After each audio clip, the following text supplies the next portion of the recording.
that multi-streaming software worked pretty well, other than the name on YouTube, which, I mean, is not the biggest thing, but, Right. it's interesting. That's what I want to try and figure out right now. Right. Hey, everyone, check.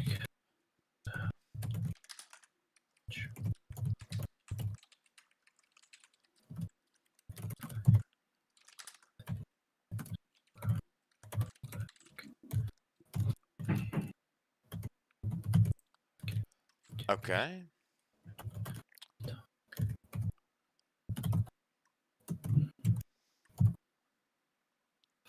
All right, let's see. As we dive into what is next for our republic later, okay. Cool. The title looks better now. I'm looking at it on YouTube now. It says Republican Reconciliation plus space being militarized. Awesome. Okay. That's. I'm excited for space after the sadness of the other topic. Yeah. Okay, cool. And we're streaming to Twitch and YouTube. And we're streaming awesome. at 720p, 60 frames a second. Dope. Yeah, let me open that up myself. Cool, I see that. Yeah, it looks good. That's hilarious that one of our videos is being removed as cyberbullying, dude. My God, I literally think it's a QAnon person that got pissed. That's what I was thinking. Is like, to us, it's not cyberbullying, but if you're drinking the Kool-Aid, maybe it was a little too much. I don't know. Yeah, telling you that your entire worldview is based off of lies that's now cyberbullying, but it actually is. So sorry, I don't know what to tell you. Yeah, I thought we were doing a public service, but whatever. No, the thing is all it takes though is I think is one person has to flag it, and then YouTube will flag it, and then because we have to actually appeal. Yeah. Anywho, all right. So hello everyone in the chat. We're gonna get started real quick here. Don't worry. Let's go back to. Actually, I want this. I'll put it on my Instagram story too. Let's see. Check us out. No.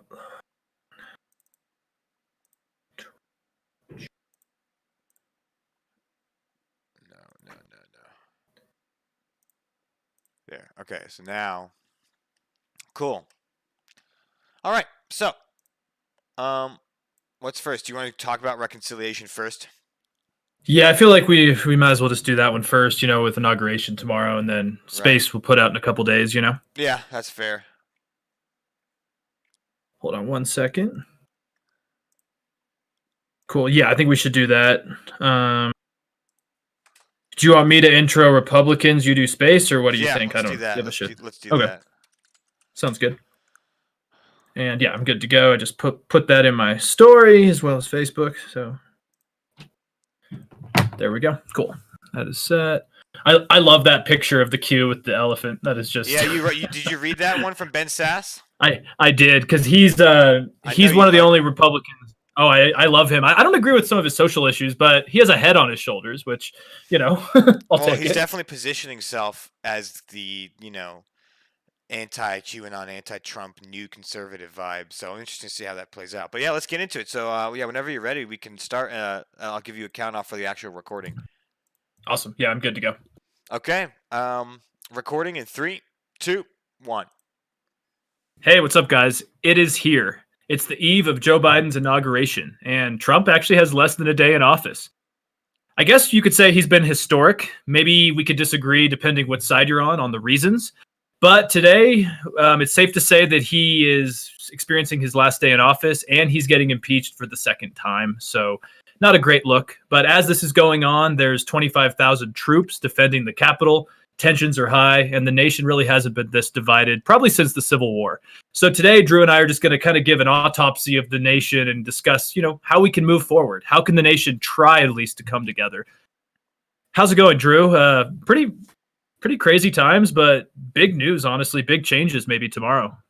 Yeah, I mean, obviously, like you said, at the time of this recording, Joe Biden gets inaugurated tomorrow.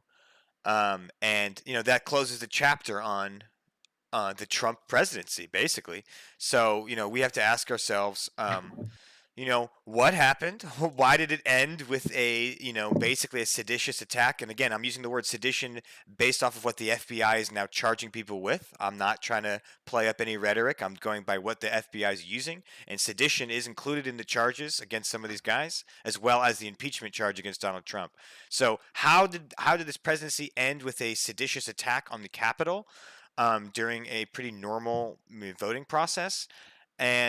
And how do we move forward? And so this is the conversation that I think we're going to hear over and over: is what does healing look like? What does reconciliation look like? Joe Biden has already used rhetoric using the words healing and unity.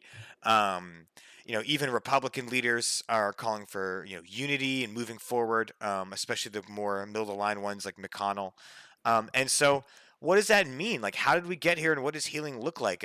It's all words until we break down what exactly that means. And so, you know, first off, for me, I think we have to actually, call a spade a spade. Trump utilized fear and, in my opinion, hate mongering and misinformation above all, to drive people to this seditious kind of fervent political ideology. And so, first off, that's the big thing: is we have to realize how political powerful figures influence public opinion, especially driving people to something like QAnon.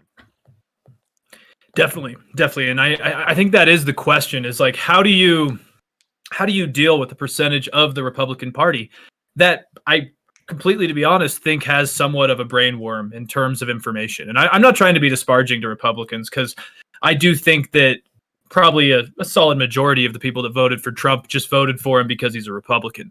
But at the same time, there's a lot of people inside of that group who do believe crazy misinformation. And I do think, to the detriment of our republic, unless that is gone, there's no way we can even agree on anything. And without agreeing on anything, what's the point of having a republic? What's the point of having democratic values? And Fox News, I think, over the last couple of weeks has talked about, the Democrats want to do a de-Bathification of us. And I'm like, okay, that's a little far. Okay. For people who don't know that term, compares the movement to when U.S. allies and our allies, looked to rid Saddam loyalists inside of Iraq after the fall of Saddam's regime. And it was basically de-Bathification, was getting rid of loyalists. And that's not what Democrats are trying to do here. I'm sure there's some loonies on the far left that do, but there are people that are nuts. There are people that believe QAnon. There's people that believe the election was rigged, and the news media on the right there are people that are allowing this to happen. So there is a mind virus, and we do need to stop it. And I was thinking about this a few days ago. I used to think that all the Republican congressmen and women that were supporting Trump's lies were doing it just for their base, solely for their base. But I've kind of come to terms with the fact that I think some of them believe it. And now we have some of these newly elected congressmen and women, especially Marjorie Taylor Greene, who's already trying to impeach Biden, and he's not even inaugurated yet. And I'm like, okay, something needs to happen. We need to censure these people or something, because there is a mind virus on the right. And if it doesn't get controlled now, I'm worried what's going to happen. And again, I'm not calling for like a purge of Republicans or something like that, but there is a small segment that I think is just going to bring us down further. Yeah, I mean, especially if you are a Republican who's trying to maintain the power of your party, I would be very scared about QAnon. And that's exactly what we're seeing. Mitch McConnell today said directly that, Trump influenced the Capitol siege. Trump was responsible for misinformation, right? That's from Mitch McConnell. And then this article that you and I have both read from Ben Sass, another Republican, it talks about QAnon is destroying the GOP from within, and it's absolutely true. Um, if you browse around like QAnon and far right like threads and forums, which I do on my free time, believe it or not, you'll see that a lot of them talk about dropping the Republican Party. They don't trust Mitch McConnell. They don't trust the GOP head. They were all in with Trump, and to them, the GOP has just, in their view, the GOP has just allowed Biden to steal an election. And in their view, their loyalty was only with Trump and not with the Republican Party. So now you have a fired up base that now not likes neither party. Now I don't think the threat is not for QAnon people to leave the Republican Party and move to the Democrats. That's not going to happen. The threat is that they just stop voting. They just stopped caring. They only cared about Trump, and then now they're gone. And Republicans are going to be continue to lose in areas like Georgia and Texas and lose that ground. And I think that that's what Mitch McConnell is scared about, and that's why he, as a leader, the current actual leader of the Republican Party, as far as who's in power, is Mitch McConnell, and he's already shifting away from Trump, trying to kind of erase the past a little bit, trying to call out Trump in some ways, but try and clear the air and get past it, brush some things under the rug. Um, will it work? I don't know, because again, like I said, the Republican base has no loyalty to him. So I don't know how many will follow along with this shift. And I also think it's important to remember that like there are big members of the Republican Party that are against Trump, but over 190 Republican House members, voted against these election results and voted against Trump's impeachment. I mean, that's insane. That's a majority of the Republican representatives in Congress saying things like the Pennsylvania vote was fraud, the Georgia vote was fraud, the Arizona vote was fraud. And you're like, are you kidding me? So obviously, we have these like Marjorie Taylor Greens and these Lauren Boeberts that are like nutcase QAnon, like literally I think Marjorie Taylor Greene is like, doesn't think Parkland was even real, the Parkland shooting. So those are the nutcases, but let's not forget that there's hundreds of Republicans that still think this election was fraud, or at least voted that way. And that's just unacceptable. Yeah, absolutely. There's nothing I could disagree with there. And I think we're kind of seeing two phenomenon inside of the GOP happening simultaneously, I guess you could say. Is like you have almost like you have this conspiracy fringe that is kind of going off into their own, and they're kind of Trump first, party second, like you said. I think that's a really astute point. And that's why, it was Mike Pence is the first one they wanted to hang, not Democrats. And it kind of goes back to, in the 2016 debates, Trump was attacking Republicans before he even looked to the left, right? Like, I think that's what Trump's appeal was, is that he hates both sides. He just used the GOP as a platform because there's been interviews in the 90s where Trump said, if I was going to run, I would use the GOP because they don't believe in anything.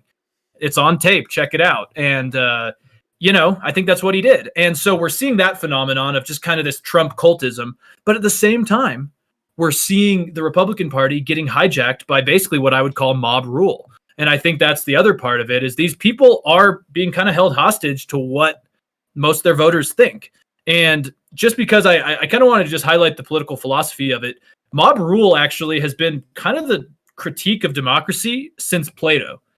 Plato's Republic, he basically said that democracy was like little more than a mob rule with a different name. He talks about how like over time that's going to happen. He mentions that once you buy a beautiful coat of many colors, this is obviously an ancient metaphor, so bear with me, but he says, this coat of many colors is appealing to people, so they buy it. But over time, they realize it gets worn out after a couple times of use. And, and then Aristotle talks about how basically mob rule is like the dark half of democracy. So he was more into aristocracy because of that. He didn't believe that democracy would end up working out. And even Machiavelli in the, I don't know when he was happening, like, Renaissance, yeah, exact, something like that. And he basically said that, like, in his piece, The Prince, he talked about how basically there'd be royalty or clever princes who would use it to benefit from the chaos. And this sounds like Trump to me. Here's a quote. He says, "Forge the mob into a battering ram against a decaying regime." And sounds a little bit familiar to me, And then Alexis de Tocqueville, when he did his Democracy in America tour, if you want to call it that, he basically said that America hoped their constitution of checks and balances would stop from this mob rule, but he said it's not enough. And I think over the last couple hundred years, we're starting to see that I think the GOP is hijacked by mob rule and they need to deal with it. But I really don't know how, man. Yeah. And again, like mob rule is also the idea, like, like you said, that there's like a fine line between mob rule and democracy, right? That's why it's always important to remember that like proponents of democracy always advocate the voting public needs to be educated, right? That's a key factor in a successful democracy, because if you have an uneducated populace, then they can be manipulated by whatever prince to then become mob rule, where they're basically, establishing dominance based off of things that aren't even really true, and utilizing, fear and misinformation to sway public opinion, right? That's very different from an educated populace, voting for what they feel is a best course of policy. And you're right that we currently see a QAnon tumor in the Republican Party growing. Really, I mean, especially the last year. Like, I remember a couple years ago, QAnon started to sprout up, and it was just like it was the same thing as like flat earthers. You have a funny video here and there making fun of them, and sure they exist, but like there's always going to be some crazies. And now the fact that you have like real government representatives representing QAnon is just insane, and it is because of you know Trumpism, and like, even though Trump probably, in my opinion, had very little to do with Q. Like, I don't think Trump actually gave Q drops and posted in the threads. I actually don't think he cared at all. I think it sprouted up on its own based off of a 4chan meme post, and so much disinformation came out that people bought into it. And so, like, so Trump aided this and abetted this, but it's not going to go away without him. Like, the idea that misinformation will go away with Trump is not true. Misinformation is still a main huge problem. And Ken Burns had a great quote that I just saw recently where he says, America has three illnesses right now: COVID-19, white supremacy, and misinformation. And I think that's very true. Obviously, the pandemic is real and has killed 400,000 Americans. And white supremacy is considered the top domestic threat by the Federal Bureau of Investigation. And then on top of that, misinformation is why we're dealing with Capitol insurrections, white supremacists, people holding Confederate flags for the first time in the Capitol in over 100 years. Like, how the hell did we get here? Those three things, I think, are it. COVID agitated people to be way more politically active this year, and I explained the rest. Yeah, I there's no way I could disagree with those. I think that's an interesting point, and especially on the white supremacy one, it kind of goes with this. There's a conspiracy on the right that I think a lot of people on the left actually somewhat think could be true. We'll see, and I'm not wishing violence by any means, but I've been hearing on the right, like, when I'm like in my free time too, I will listen to pretty right wing podcasts or stuff just to hear what they're saying. Of course. And basically, a lot of the QAnon types think that Trump instigated the storming of the Capitol so that now he has a reason to deploy the National Guard and to surround the Capitol, shut down D.C. And then because of, all the miscommunication or something, he's going to, take control of the military. I think it's BS. But there is an interesting part to that, is that there have been studies, and I remember at Chapman back, I think it was our senior year, you and I met with that guy who talked about Nazism and white supremacy.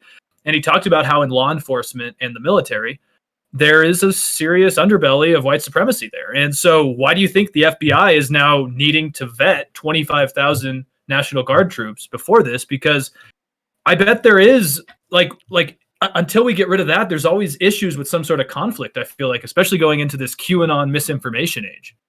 Yeah, there was also a study done by an FBI agent going undercover as a police officer. He was a police officer, then became an FBI agent, and then went back as an undercover police officer on assignment to look into like supremacist organizations in police, and he found it to be a greater problem than he expected.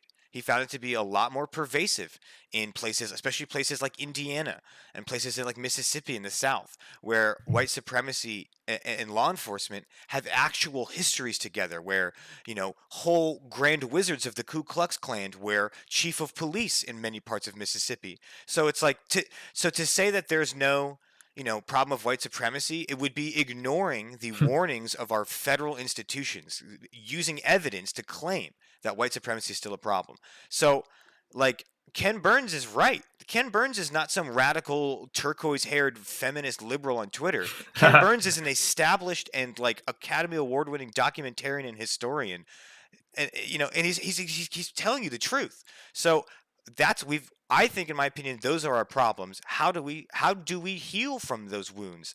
And I think you really have to look at, like, I think it's an uncomfortable conversation to have, but there is now more than ever an argument for deplatforming some people. I really think what we've seen now is the limits of free speech. You know how we, because people are on left and right are debating, oh, should Trump be banned from Twitter? Should Trump be banned from Twitter or other speakers? And at this point, I think yes, because you know how when we talk about free speech and how you shouldn't say fire in a theater because that would be, leading people to rash decisions based off of false information. This is the same thing to me. Trump has been yelling fire in the theater of the United States democracy for years, and then suddenly people ran out and panicked. And it's like, that's what happens. So there has to be a limit on some of this. I really think that these free speech purism is starting to fail. We're seeing how it can affect democracy as a whole. Yeah, I mean, I would agree and disagree with you there, because I first off think like platforms like Twitter have a complete right to do it. They're a private company, and some of Trump's speech, I agree with you, was going above the line of just free speech. It was inciting something, and I'm even more and more seeing people on the right agree with that. I mean, Mitch McConnell said that Trump's incitement did, drive the mob in that direction on January 6th. And my problem is that I actually think the Georgia election showed us that there's an alternative. It's not banning this, and I know this is an argument that a lot of conservatives use all the time. When we had Grayson on for deplatforming, I think it came up, but I think hate needs to be in the open, and we almost saw, okay, but hate again is different than inciting violence, right, Drew? Sure, Like sure, that's sure. definitely different, right? But in terms of at least hate, I think Stacey Abrams gave us an alternative.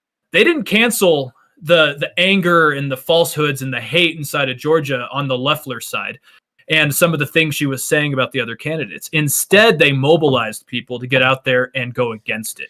It was in the open, and they mobilized people to do it. And so I think Twitter can deplatform Trump, fine. But I do think it creates a slippery slope where business companies are allowed to do this. I think we need a constitutional convention for the digital age. That's my theory, because clearly we need changes to talk about what are these platforms and what is their role in free speech. Because I think Trump should be silenced, but at the same time, it sets a dangerous precedent. And like, I was watching Fox for fun, I think last Saturday when Jesse Waters was on, and he had Devin Nunes on, one of our California congressmen who's nuts. And he was talking about how he only posts on Parler now. So what it worried me is that there's no, like, Parler is being banned. So Republicans are now, they all are kind of going that way, especially the kind of nutty ones, and they're getting so isolated that we don't even know what they're saying. And so basically, like, I think we need to know what the right, especially the fringe right, is saying. We don't want them out in the shadows talking in their own platforms when no one on the left can even understand it. Because when you stop understanding, I feel like that's when you don't even know how to understand how to deal with it, and the disconnect gets worse. But so sorry, ran aside, but I just don't know where we go. But I think we almost need an amendment or a convention or something to deal with the tech age. Well, yeah, well, certainly. You had a couple really good points I want to touch on. Also, real quick in the chat, Dark Sage, I have an interesting question for both of you. Sure, man, go ahead and ask. We are going to keep going with our topics. Hopefully, it's related, but if we do find a chance to get to it, we definitely will. So go ahead and ask, bro. Absolutely. We'll answer your question if we have time. So back to this. Yeah, so one is, you mentioned a really good point, which was combating this misinformation and combating hatred, and how it's not just the condemnation and shame, right? Like, it's the democratic strategy of just, oh, let's just like call people racist a lot, obviously turns people off. And I think you mentioned how that's accurate. Like, Stacey Abrams focused on, you know, what some people call like transactional politics, which was like, I am going to give you this. Like, I'm going to give you roads, healthcare, and better whatever government resources if you give me your vote. That's like a transactional political approach, and mobilizing bases in Georgia worked for that. And so you're right that moving forward from maybe from the left point of view and how to get back voters is focus on that transactional politics. How do we get people better healthcare? How do we get people better government assistance? How do we get people better opportunities for small businesses? Yada yada yada. Really good point. Don't focus on identity politics. But as far as like the tech thing, I think you're also right. Like, I think whatever you were doing is failing. Whatever Facebook has decided to do with their information has failed, right? Genocides in Myanmar, as well as misinformation about our election, is a result of Facebook, more so than Parler, really. Um, And Twitter, right? And Twitter, Donald Trump mobilizing people on Twitter was insane. But what we do, I'm not sure. But I do think there is a line, and a lot of people have crossed it, and now Twitter's finally, telling people they've crossed this line. I don't think that, and let's also remember too that because you're banned on Twitter does not mean you have no free speech. Especially, the irony is I saw people like Marjorie Taylor Greene in Congress wearing a mask that says censored, speaking on a mic to C-SPAN on the government floor with given her allotted time. So the irony to me is that she thinks she's censored and oppressed, and she literally has a seat in government speaking to as many people as who is willing to listen to it. So again, something like getting banned off Twitter is not the same as then losing all of your free speech rights. Absolutely. Absolutely. And I think that is why, to my later point, I think that we need a constitutional convention on how to deal with free speech when more and more it is going on to social media, it is going on to the internet. And we need to, let's be honest, these free speech rules were written, over 300 years ago? Right. And there is time for us to maybe make some changes. Yeah. And this would be a way to do it, I think. But I agree with you. I agree with you that I think the right is playing a lot of victimhood in terms of saying that now Trump is silenced. He's not silenced as well. Drew, if we were just all of a sudden kicked off everything, we probably would be silenced, right? But Trump is a billionaire businessman and the ex-president of the United States as of tomorrow. He will find a platform, which is a whole other topic. But I agree with you. And I actually see Dark Sage has a pretty interesting question. So I'm just gonna read it out because I think it kind of goes into this. Yeah. I'm an independent serving on my town council in Massachusetts, the first independent ever elected to office. Unlike others who serve with me, I'm not bought or a corporate machine. I'm trying to show people you can have morals and principles, but be honorable and do what is best. What advice would you do for young independents just starting out in politics? It's a cool question. It's a cool question I think more people need to be asking. Drew, what do you think? I don't know. Again, back to what I just said, which was transactional politics, especially at the local level. Look, first of all, I don't know anything about where you live in Massachusetts and the local town issues, but I could probably assume you have a mix of Republicans and Democrats. I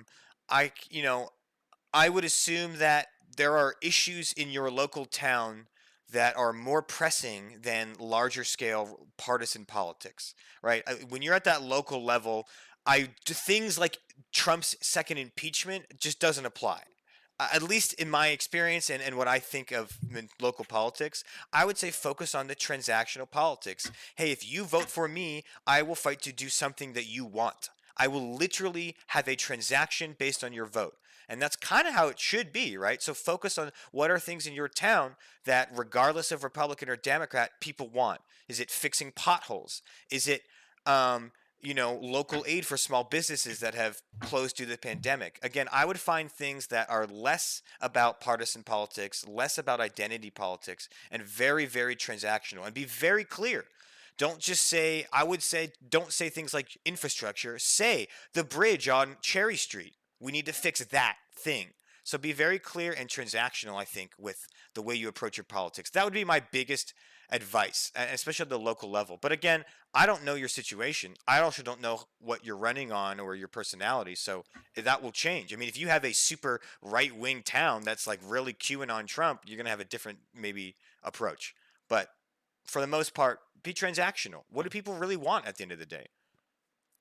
And yeah, I would also say that, and I would say on a more macro level, we need to get rid of this blind allegiance and tribalism.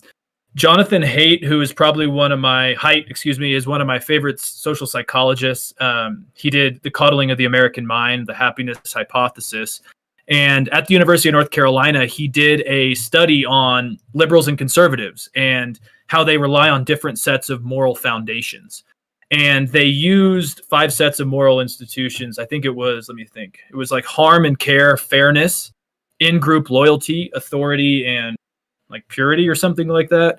And they found that Democrats leaned more towards care and fairness, where Republicans lean more towards authority and in-group loyalty. And in group, I'm not trying to just only rail on Republicans, but I think they deserve some blame for allowing this Trump to happen, and it's because of tribalism. Republicans in this study Jonathan Haidt did basically found that Republicans highly valued tribal in-group loyalty. And to me, that is the biggest like tumor of our two-party republic, is that in-group loyalty has made it so we only care about staying in office. So I would fight that with term limits, maybe Yes. getting rid of the filibuster, campaign finance laws that are Yes. changed, that type of stuff. That's a really yes. So let's dive into how do we change things for the future. And I think you nailed some on the head right there. Term limits, man. I don't care who you are. Nancy Pelosi, Chuck Schumer, Mitch McConnell, they all got to go. We've talked about it before. Term limits should be around, man. The idea that someone can just stay in government for their entire life, whether it be the legislative branch or the judicial branch, is just crazy. Um, and yeah, I also think campaign finance reform. It was there was I think what McCain Goldwater.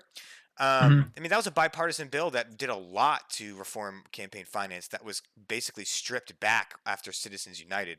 Let's get back to that. Let's give corporations less of a say in the political process and people more of a say. That will help. What Dark Sage is talking about, which even on his local town council, he or she believes that most people are corporately corrupt. That's not going to change just by an attitude, right? Having the attitude like I'm going to be different. I'm not saying what you, Dark Sage. I mean on the grand macro scale in Congress. Having a few congressmen, aim to be different is not going to actually change the institutional problem of corporate greed and influence. So go back to like the McCain Goldwater stuff. Um, I think what you said earlier, like have a congressional committee or what did you say, a convention with tech, and really Yes. address how do we reconcile what the hell's going on the internet. So yeah, there's a lot of big issues and problems that not only the Biden administration but Republicans in power are going to have to deal with. And again, not only for the health of our democracy, but if I was a GOP strategist, I would be terrified of what I'm seeing right now because their base is going off the rails. Absolutely, and I don't have too much else to say, but I'll just wrap it up at least with this: is that I think populism's tricky because it appeals to both sides. There's not really like a broad definition for it. Yes. It's basically just kind of anti-establishment is how I would kind of define it in a very basic sense. It's kind of like the populists against the establishment, and I'm in some ways a populist, but I think what this last 4 years has shown us is that if the whole system is establishment and the people who run the system are establishment, populism isn't going to work. And so I feel like before resorting to populist dynamics, we need to fix the problem, which is our two-party establishment's broken. And yeah, Drew, I think campaign finance, election reform, maybe some changes to the filibuster, though I don't know enough about the potential like negatives of getting rid of the filibuster, but it's going to be tough. It's going to be really tough. And I just want to leave you with one question to you. What do you think we do with like in terms of accountability? Because my theory is I think Trump should be investigated once he's out of office, but I think we leave most of the Republicans that supported him alone because I think it'd be dangerous if we didn't do that. Well, look, I mean, obviously, look, supporting Trump is not a crime. Right? Like Right. if you're just like, "Hey, I like Trump." Like that's not a crime. I'm not asking for a purge. But if you're someone like Marjorie Taylor Greene who led insurrectionists through a tour of the Capitol, giving away kind of like valuable information before an assault, that's kind of sketch. So I Yeah. do think like if you're involved in like literal criminal activity, then you need to be held accountable. But I don't think that it should be if you supported Trump, you should get canceled. People can change. Public opinion can change. So I do think though that we have to really try and combat misinformation. And if you can't do it through government action, if you can't do it like you can't force Fox News to say what you want, right? Of course, because then that's a whole other slope. Then you have to do it with how is happening, which is people calling for corporations to back out of sponsorships, people calling for boycotting of certain objects. I mean, that is part of the political process, and we're seeing that happen. Walmart, and others are like backing out of sponsorships on certain people, uh, and they're putting their money where their mouth is because of public opinion influence. So if it's not through government action, it is through things like boycotting and quote unquote cancel culture, because how else would you? Hmm. I don't know. Exactly. That's how I I feel. yeah. Yeah, you want to wrap this one up? There's so much we could talk about. I didn't even get to my point about how, do elites drive public opinion, or the other way around, or maybe it's different for Well, each party. well, do they? I We'll think do that. I I don't think know. Leave us with that. I think elites on the Democratic side drive the party opinion more so than Republicans, because if you look at impeachment on the Democratic side, it was not popular until Nancy Pelosi said it was. However, on the Republican side, if you look at what Mitch McConnell says, it seems like Trump's base couldn't care less, and they have no loyalty to the elite in their party. So I actually think Republicans are like off the leash, whereas Democrats, for better or worse, even, are a little too attached to their party elite. Yeah, it kind of throws on its head what I thought about a year ago was Democrats fall in love, Republicans fall in line. Yeah, Where I think we're right. seeing a kind of dismantling of that, aren't we? True. But yeah, no, I mean, you're right. We could go into this all day. Like the last thing I'll say is that I think both parties, the fringes on both sides, have a authoritarian kind of hinge. But the difference is that they, like the Republican side, found a voice in Trump, and so I do hope that with him now out of office as of tomorrow, I do hope there's going to be some change, because hopefully that authoritarianism on the right dies down, and at least there's not a guy from the White House on the official White House Twitter saying it every day. True that. So yeah, so thanks everyone for listening. As always, you can find us here on Twitch, on YouTube. We're live as of now. Hello, YouTube Live, and you can find us on Podbean, Apple Podcasts, iTunes. We are currently in a plan to get on Spotify, hopefully within the next month or so. So take care. Let us know what you think. How do we move on? Is this just the beginning, or is it a positive era for hopefully coming back together? Take care, guys. Okay, cool. That one's done. Nice. I'm going to run to the banyo really quick. Yeah, and do your then thing. Awesome. Good conversation. Yeah. Oh yeah. And thank you, Dark Sage. Yeah, Dark Sage, I don't know if you're still in the chat, but I mean, look, I wish you the best, man. Obviously, I would love for politicians to be less influenced by corporate greed. I'm not exactly sure, like how much it influences local politics. I imagine you know more than that than I do. Um, but yeah, thanks for contributing, and I wish you the best, dude. We certainly need more people that are less tied to a party representing us.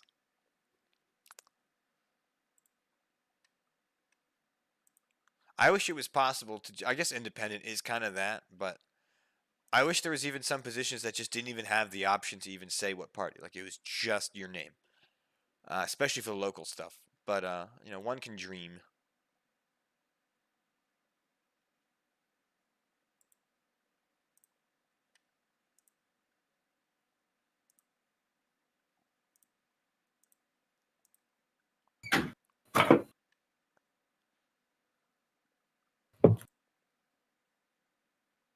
Okay. All right.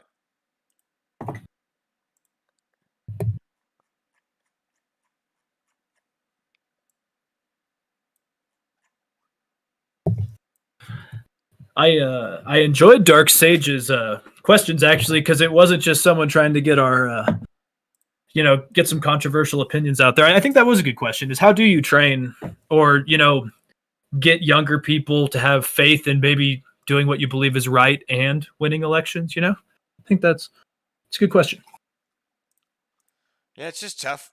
Local politics is tough because you can have a lot of single issue voters. You can have a lot of people Right. that only care about this one bridge or that one sawmill, and they don't care about anything else you talk about. You could talk about all these high philosophical ideas of governance, and people don't give a shit most of the time. People don't care. People just care about what affects their day-to-day life. Yes, yes, definitely. I think all politicians, president and down, should need to have some experience understanding local issues and hearing local voices before they go to the national level, personally. But again, I don't want to require like service. Right, because yeah. But yeah, cut your teeth on the local politics, huh? Yeah, exactly. Understand the real issues before you get to these kind of almost mundane, divisive, just nonstop partisan issues. Yeah, true. Wedge issues. There's a lot less wedge issues in local politics, but some weird ones. Reconciliation. Okay. Just trying to get this up on the drive. Awesome. Yeah, I'll put it out tonight afterwards, just so it's out before the actual inauguration. Okay, so now we're doing space, right? Woo! Spacey, man. I'm kind of ready to take one of Elon Musk's rockets. I'll be on that first one. Let's do it. Let's do it. All right, you ready? Yeah, let's do it, dude. All right, recording in 3, 2, 1. Hello, everyone. Welcome back to the Tonic Accord podcast. We're going to be talking about space today. We're talking about the politics of space. What have we seen in the past with how different political entities or not have dealt with space, and moving forward is how we're seeing that change in the future, and what does that mean for space? Kind of a big open-ended thing, but I'm super excited because there's a lot to talk about space. Whether it be privatization with SpaceX, a second space age. Well, we'll discuss it more in detail in this episode of the Tonic Accord. So how's it going, Alex? You just said it. You were mentioning a little bit before the episode. You wanted to ride in Tesla's, or not Tesla, Elon Musk's rocket. Tell me a little bit about that. Why do you want to do that? Well, I mean, it's more because it's been a crazy couple of years, and to be honest, I can't leave the house. But I'd be down to take a rocket somewhere. Fuck it. Excuse my language. But but in a broader sense, I'm kind of excited that I think for the first time since sort of the beginning of the Cold War, or you could say kind of the beginnings of the Cold War, there's really a kind of lens on space. People are finally realizing the true ramifications of complete space dominance. And that's either good or bad. We'll probably get into that. But, space is kind of one of the final frontiers, and it really fascinates me. But what I would say off the bat is that space is the final frontier, but it also could be the final nightmare in terms of logistics, in terms of how we deal with it. And I'll stop this, but I just wanted to say really quick is that I think we're going to need to have a new global treaty or discussion about space, because kind of the big driver right now is the 1967 Outer Space Treaty, which was signed by the US and the Soviet Union, basically saying that space was going to be used for peaceful means. But now we have, 110 countries are signed to it. But the details haven't changed much since 1967. And so I do think we maybe need to have another conversation with other countries because so many nations have space abilities now. Yes, that's a good way to bring this off. So let's get to that point. Let's break it down. How do we get to that point where we need something like that?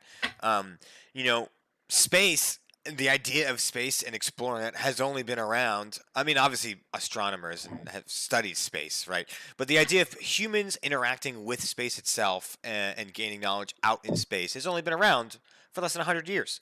And so when we kind of grew up learning about space in the context of the Cold War and the space race between the United States and Russia.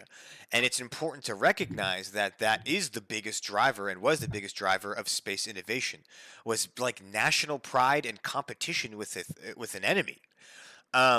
And so, the whole race to the moon was, Kennedy trying to push us to the moon before the Russians did. And then we got there. And then once we won, a lot of space exploration kind of slowed down. In fact, it's been 50-something years since someone set foot on the moon. Only other countries like China have sent rovers to the moon, but no other, only Americans have stepped foot on the moon and have not again for decades. So why all the slowdown? Well, I thought we were going to exponentially go, we should be at Mars and Venus by now with our flying cars. Well, it's because I think there's a big tie to militarization and fighting an enemy. And after the Cold War died down and Russia was not a threat, and their space program, they had no money for a space program in the last part of the Soviet Union. There wasn't much incentive to push for space, and I think that's just a really interesting and important idea that our innovation in space has been inherently tied to militaristic or at least adversarial what's the word? Incentives.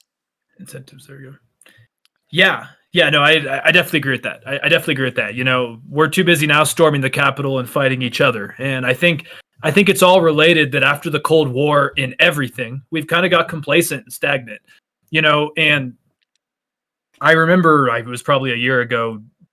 Neil deGrasse Tyson was on Joe Rogan, and he was talking about just all of the things that came out of the space race in terms of technology, military technology that eventually trickled down into our daily lives, stuff Right. like microwaves, Teflon, just so many little things. And it really does seem like competition and the threat of violence does drive us. And it does seem that we kind of stopped caring. Obviously, there's other issues. The world's kind of in flames if you guys have been off the grid for the last year and a half or so. But it does seem like space has kind of become this dreamy idea. And now, sociologically speaking, or I guess even psychology speaking, like I do wonder if there's a bit of kind of we like the unknown, but we also fear the unknown. And do we really want to know what's out there in terms of the average person? Like it's kind of nice to still have this final frontier, but anyways, but yeah, like I agree with you. And you know, I like remember watching Space Force back in the spring. Not that great of a show for the cast, but there's a part where the Chinese basically claim the moon and just, you know, take out the American satellite and just claim the moon. And that actually kind of made me wonder, now that we are seeing especially Chinese involvement up there, what is next? You know, because we do need to kind of relook at the rules, at how to do it. But also then there's just the reality of it's going to be hard to get flying cars or just cities on Mars or on any other planet because we don't have the technology that's in movies. And I think part of the problem is there's a bit of pessimism almost, where a lot of people kind of expected we'd be living on the moon by now. And science and science fiction movies doesn't always match up to the actual day-to-day science on the ground. Right. And I feel like a lot of people just say, we're never going to get there anyways. But luckily, we have dreamers. Like, I am no proponent of the Chinese government, but I do think that they are very driven, especially in the tech and science world. And in some ways, maybe that'll force the U.S. to get our toes back. You know, I think the future is there for so many reasons, but one that is altruistic would be just better Wi-Fi, better cell phone service, better intelligence, better communications. Like, there are some tangible things that we could all agree on, but I would think that maybe it's good that China is somewhat of an adversary who wants to beat us out of the space race again, because maybe we're all going to start fighting for it again. Yeah, that's a good point. So I think the incentives are back, right? I think when I was talking about like the incentives of the Cold War and the Soviet Union era died out for a while. I think after one, the Soviet Union fell, we didn't really have any competition, so we didn't feel as driven. Two, you had multiple shuttle disasters, so I think a lot of public opinion was even like, man, like I watched teachers get blown up live, and we spent billions of dollars on this. Like, is this something we should be doing at all? And so, you know, you saw a massive decline in the funding for NASA for decades, especially in the mid 2000s. And so, like, but things have changed again. I think the incentives are coming back. And there's a couple reasons for that. One is it's more and more commercially viable and financially viable to space travel. So for a long time, for those that don't know, when you used a rocket to go out into space, everything you used to propel you up, you had to just get rid of after. When you used up that fuel canister, you dumped it. That's when you see like the rocket breaking off when you watch our launch. For the longest time, those fuel boosters, that's millions and millions and millions and millions of dollars down the drain. You're done with that. It drops into the ocean. It's scrap. It's junk. But through innovations from a private company like SpaceX, they've made a reusable rocket so that you can go up and then also land the rocket back down and then refuel it, make a few adjustments, and use it again. That allows for much, much cheaper space travel to orbit and back than we've seen before. I think on top of that, the realization of the information age and the importance of using low orbit satellites has also given a new life into space exploration.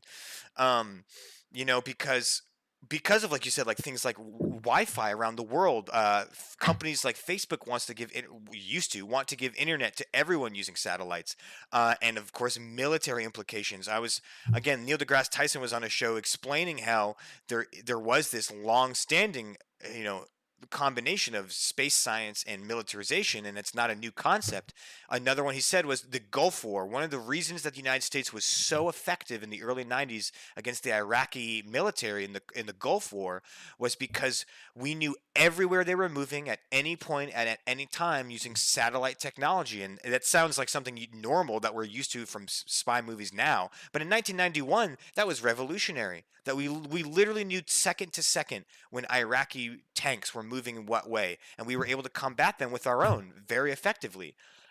So that idea of like, yeah, we're not talking about space travel, but those satellites are in orbit. That's space technology giving our military the information it needed to be effective. So that kind of thing, I think that information age on top of private companies now getting into the game and making it more financially viable to space travel is kind of reinvigorating this another space era. Absolutely. And you kind of triggered a thought in my brain talking about that is I think that's the true benefit. Well, depending who you are, the true benefit of having better space dominance. Dominance is probably not a good better space supremacy. That doesn't sound good either, but whatever. But but Capabilities, it's, the it, best space there we go. capabilities. Capabilities, yes. Yes, I like that much more. But exactly, like there's not going to be, at least as of now, and probably never, based on just my limited view of physics and understanding of how that would work. There's never going to be a Star Wars battle blowing up No, no, no. blowing up the Death Star. But it's more about on the ground who has better surveillance, and the countries that have better space satellites, better space surveillance are going to do better. And it's actually interesting, kind of on a U.S. politics side of this. It was actually Obama and Trump who actually understood this better than anyone. Now, I don't know who Trump was getting his information from, but for Trump's defense, it was actually these two kind of piggybacking off of each other because the Obama administration recognized the importance of private commercial actors for space. Yes. And I think that's been really crucial because these partnerships. And when I say private actors, it's not like Elon Musk is doing everything on his own. He is still working hand in hand with the U.S. government. But then it was also the Trump administration's emphasis on military and economic dimensions of space exploration, which are also crucial. And there was that kind of MAGA America First idea that's like, we're going to create a space force. And I think everyone laughed it off. But in the long term, it was probably a good idea. Even if you don't like Trump, you could agree with some things he's done. And I think that was one of them. And so we are in an interesting period where it's almost like, though, the question I have is like, is it really worth sending people to space? Because like, I think that was kind of a big thing for its time, but like, I don't really know if we need to be sending people to space. It's more about better technology in space and who controls what domains. You know what I mean? I guess I mean, definitely who controls the information going around space, right? And surveillance is huge. I think there are a couple things that may seem sci-fi, but that could actually be very big incentive to have like boots on the ground, so to speak. One is like asteroid mining. Again, this is something that used to be in sci-fi novels in the early 1900s, and now it's something that's actually like legitimate. Japan, I believe, has been able to put a rover on an asteroid, like a moving asteroid, which is crazy. I think NASA just did that last year. And so obviously that's the preliminary, just kind of feeling it out. But it's not totally unreasonable to think that if a private company could afford to send some kind of mining equipment onto an asteroid, I mean, there's the potential that asteroids could have, uranium, gold, who knows, all sorts of minerals and metals that could be very valuable. I mean, I've even heard that like there's some asteroids they think that have enough gold to basically crash our gold economy, right? Like gold would be worthless, like like nothing, like a plastic spoon, because it's so available. But I don't think that's gonna happen. Even if something did like that did happen, I think there would be some financial mechanisms to prevent like a major shock to our market. But even then, the idea though that like a company could actually mine an asteroid in the future, I don't think it's too outlandish. Um, and that will then, I think, come with a lot of policy implications of, okay, well then is there mining rights? Like, do we give mining rights to certain asteroids to certain companies? Is it a free for all? So, you know, things that like might seem outlandish now or seemed outlandish 50 years ago are really not. Another incentive is like, I mean, again, I don't think we're gonna have like Star Wars laser battles in the sky, but the ability to affect someone's power grid using space, use whatever kind of space, like real concerns. I did think there's an interesting effect though, as far as like potential for conflict. Like, where could we see conflict? Like, you think of, oh, there's so much space in space. Like, why would we even rub against each other? Like, what's the conflict? Shouldn't there be enough asteroids for everyone, quote unquote? So one of the problems is what's called the Kessler syndrome. I was looking into this, and it's basically um, the Donald J. Kessler in 1978 says it is a theoretical scenario in which the density of objects in low Earth orbit, right, which is where satellites are, due to space pollution is high enough that collisions between objects could cause a cascade in which each collision generates space debris that increases the likelihood of further collisions.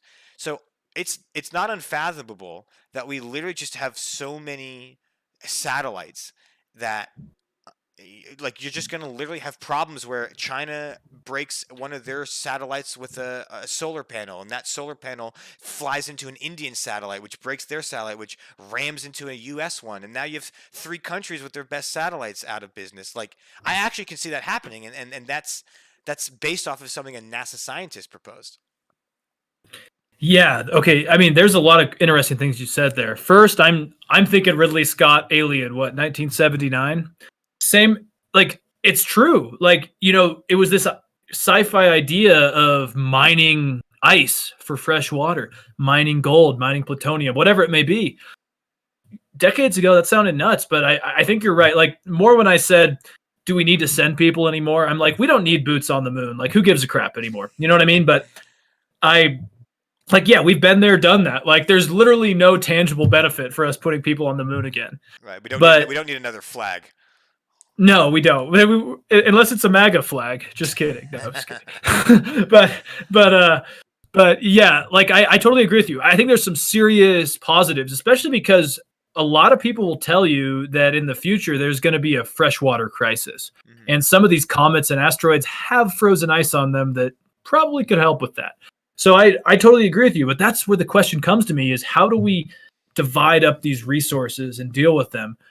Because of what you're saying with the Kessler syndrome, is that it could actually be the best thing that's happened to humanity, in my opinion, is that maybe this is the time where we do become a globalized world, because you can't fire on each other up there, because everyone's going to die if you do.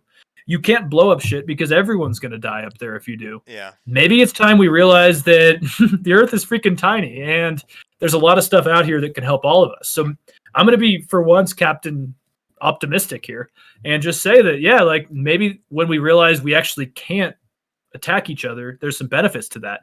But again, now on the ground back on Earth, I think it's going to be complicated, because I copy and pasted a little excerpt from that Article 1 of the Outer Space Treaty from 1967, and it basically declares that, in quotes, outer space shall be free for exploration and shall be used by all states without discrimination of any kind. And then later it goes on, let me see. It also says that exploration and use of outer space, including the moon and other celestial bodies, shall be carried out for the benefit and in the interests of all countries. That's great. But that was also an agreement between the Soviet Union and the United States. And now we have about 110, I believe it was 110 countries that also have space programs. Right. So, and they also have diverging interests, diverging needs. Some are nefarious actors, some are allies. So that gets interesting to me, because they can't really blow each other up in space. So how do we deal with this?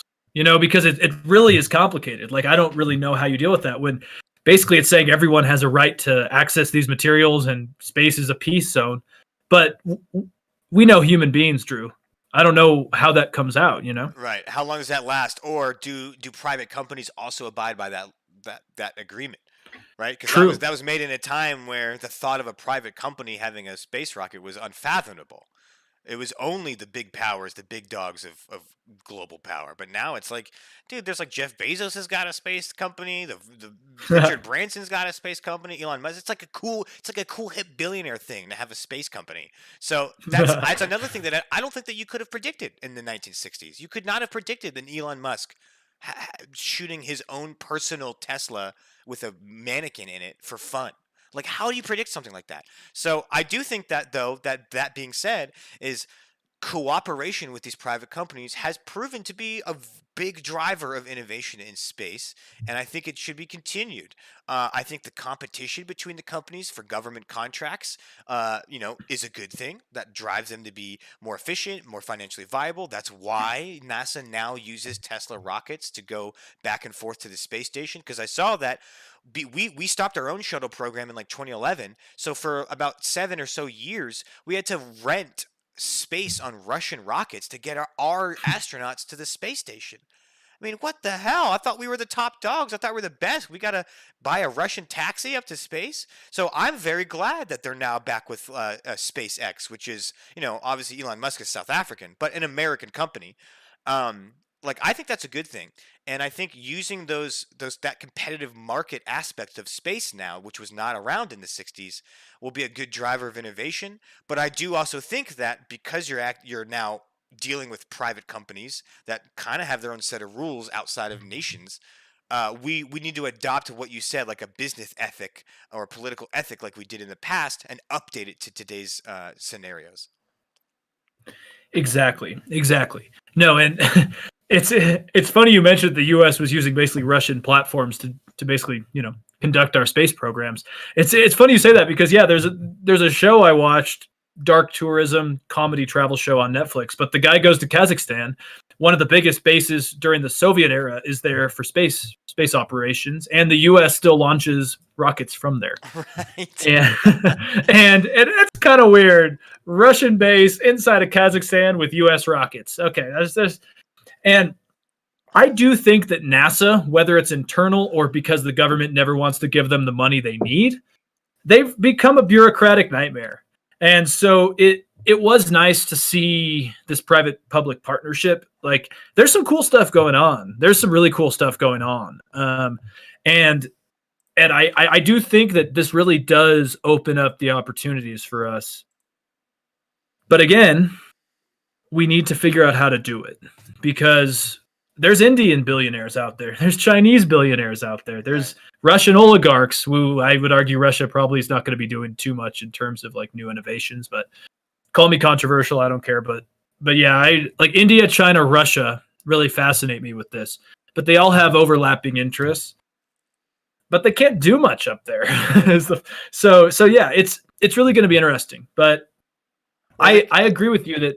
Go ahead. I was going to say, they can't do much on the moon, right? Like, I don't care if China puts a flag on the moon. Whatever. We got there first. Second's best loser. But I do worry about like the surveillance, like all the satellite junk, all that low Earth orbit stuff is very real. That's very affecting our day-to-day life, right? That on 5G networks and tracking military movements, right?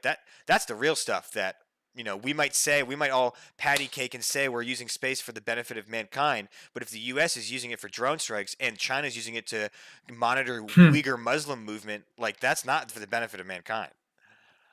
No, not at all. And that makes me think, okay, so yeah, obviously we're not gonna, blow up the moon because the Chinese put a flag on it, because we have a flag and blah blah blah. But could this, let's just think about this. Could this maybe incentivize more cyber warfare? Say you can get into a Chinese aeronautical base and hack their rockets, hack their satellites. I don't know. I'm not a scientist, if you guys can hear by the words I'm using, but like, what if it actually leads to escalation on the ground because you can't do anything in space? Yeah. Yeah, that's an interesting point. Like, someone does something in space, and so instead of retaliating in space, you retaliate on the ground. I mean, obviously, I think that is a huge problem, right?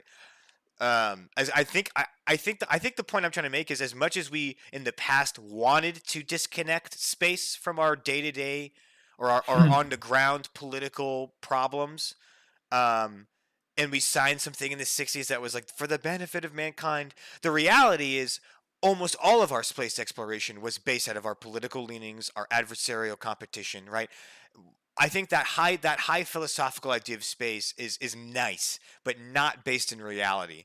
And we have to continue to make sure we monitor and regulate our actions in space, but while also adapting, right? While adapting and allowing private enterprise to use space, I think that's fine if done right. But I think it's a super exciting time for space exploration. I think it's a reinvigoration of, more. I think like more kids are into space now than before because of people like Elon Musk and SpaceX and stuff like that. And that's a great thing. But it's just like we got to be real careful because that idea of us all being happy and nice to each other up there is not based in reality, in my opinion. Absolutely. And I really applaud Elon Musk too. He's a weird dude. He has some, very cringy moments, but I think what he's doing for mankind in general is great. Now, let's be honest. Like, I would not get in a Jeff Bezos rocket, but I would get in an Elon Musk rocket. That's true, dude. That's true. Fair enough. I'd pick SpaceX over Blue Origin any day. Oh, of course. I mean, the pandemic, Amazon's like skyrocketed and they couldn't even give their employees a pay raise. I don't really trust that to go into space, man, because do they care about the pilot? I don't know. But yeah, I'm totally for what's happening now. And I think it's really cool. And Elon Musk, I think, is exactly the definition of a billionaire. He's eccentric. He's a little bit nuts, but he's going to change things. And I'm excited to see it. And I'm also excited to see what other countries put up with, because I hope, optimistically speaking, that maybe cooperation in space will supersede other things because we can't just fire on them momentarily. It could also be quick before we wrap up. It could also be the fact, like, we always talk about like economic entanglement is a big deterrent of violence in the global world. Mm-hmm.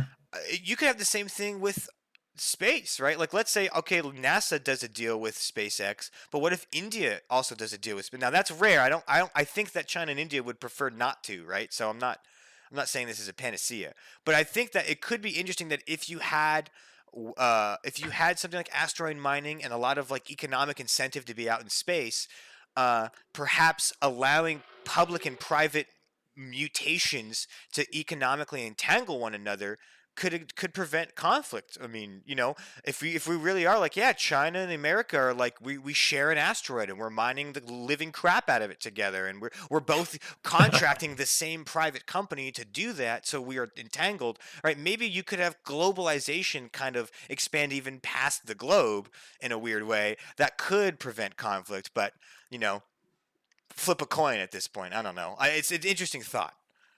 Well, yeah, the amendment to maybe, how you and I kind of disagreed with the democratic peace theory as time has gone on. Maybe the new peace theory is the Mars peace theory or the comet peace theory. I think that's a really good point that I never thought about. You're right. I think maybe if we see that cooperation and economic entanglement works, what's the point? And India, honestly, to your point, I could see India doing that just because they are in such a kind of like cold conflict with China. Yeah. Who knows? Who knows, man? Yeah. Well, certainly fascinating. I would love to have Neil deGrasse Tyson on to correct whatever I've said wrong. So shout out Neil if you're out there. It's a rare chance. But no, I think it's super fascinating. I do think, again, I do think we're like entering like a second round of the space age. It died down a bit in the 90s and 2000s, and now we're back, baby. And Elon Musk is taking us to the moon. Rocket emoji, rocket emoji. So I'm excited to watch it. I'm super excited to see what happens regarding space. I'm interested to see what Joe Biden's administration does with these private companies. I'm hoping he's willing to work with them. And I really hope that it does not end up like someone, China, Xi Jinping builds a Death Star. That would be pretty scary. I don't think that's going to happen. So I'm actually optimistic. I think you mentioned you are as well, right? Well, the good news is if there was a Death Star, the particles from the exploded Earth would destroy the Death Star, according to what Neil deGrasse Tyson was saying. Right? All those. So, so there's at least a good there. But yeah, I am optimistic, man. And let's just see what happens. But I had fun talking about this because while we are not scientists, I think we brought up some really interesting points involving like how do you deal with a conflict in space? It's not physical, stuff like that. How do you pair private and public corporations? Is that international? Does the U.S. only let Tesla work with NASA due to confidentiality? There's a lot of questions, and I think people like us should be asking those questions. So yeah, it's always fun. Great conversation. Well, let us know what you believe or think about this issue. Are we about to enter a second space age? Do you think it's a waste of time to even send, people on the moon to take dirt samples? Or is this something that might be worth it down the line? Let us know your thoughts. We want to hear them all. Follow us at the Tonic Accord at Podbean, Twitch, YouTube. Um, Apple Podcasts, and stay tuned that we're trying to work with Spotify to get on there as well. So we'll keep you updated with that. Thank you so much, guys, for tuning into this week's episodes of the Tonic Accord. If you do want to catch us live, it's usually Tuesday evenings, somewhere between 4:30 and 5:30 as we start to go live. And we'll be streaming live on Twitch and YouTube. And then obviously you can catch the recorded versions later as well. Thank you all again for watching, and have a very good week. Ciao. All right. Dope. And stream if you're out there. Thank you all for watching as well. Leave a comment if you want. Leave a like and follow if you enjoyed the stream. Again, like I said, we go live every Tuesday. So keep an eye out. Peace out to you boys as well.